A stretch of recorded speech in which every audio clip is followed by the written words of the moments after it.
बिदिनो जानांगौ लोगोसे जोंनि बिटिसिनि एमपि एमएलए लिडारफ्रा दिनैसिमबो जेबो गुरुत्त'खौनो लायाखै आरोना मानो लायाखै होनना बुंब्ला जियालनिफ्राय उदां जानांगौ जोंनि बिटिसिनि एमपि एमएलएफोरा जेबोखौनो नुला आरोना मा बुंनो गावसोरनि गारियावनो गोदोना थाबाय जाय बायदिया जिउ बावसोमनानै जाय बायदिया हारिखौ जिउ बावसोमनानै जेलाव दिनैसिम दं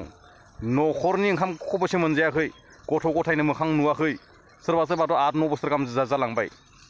जेलावनो दिनैसिम दं आरोना सुक्ति खालामखांबाय मानसिफोरखौ जेलाव दोननानै मानो इदि खालामनांगौ जाखो मानसिफोराथ' गनांगौना नांगौ केसआव सोलिबाय थानांगौ नंगौ ना लोगोफोर हांमा सुरि सुरि हिनजावफोरा बेसे गाबो न'खरनि गथ' गथायफोरा बेसे गाबो बिफाया बुङोब्ला उकिल गगाया बुंदो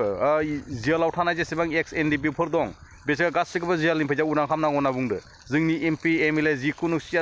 जेबोआनो गैया आरो दै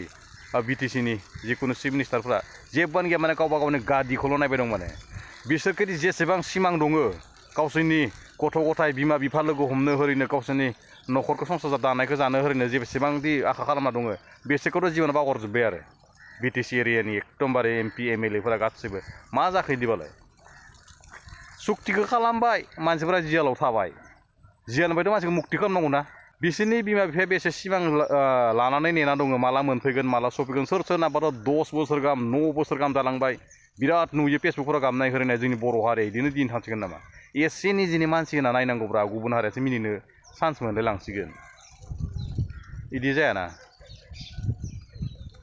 हारिखौ बासायबाय हारिखौ जिउ बावबाय हारिखौ बावसोमनानै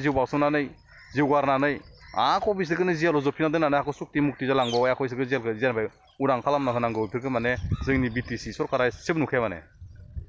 गावसोरनि गादिखौल' नायबाय दं माने आरोना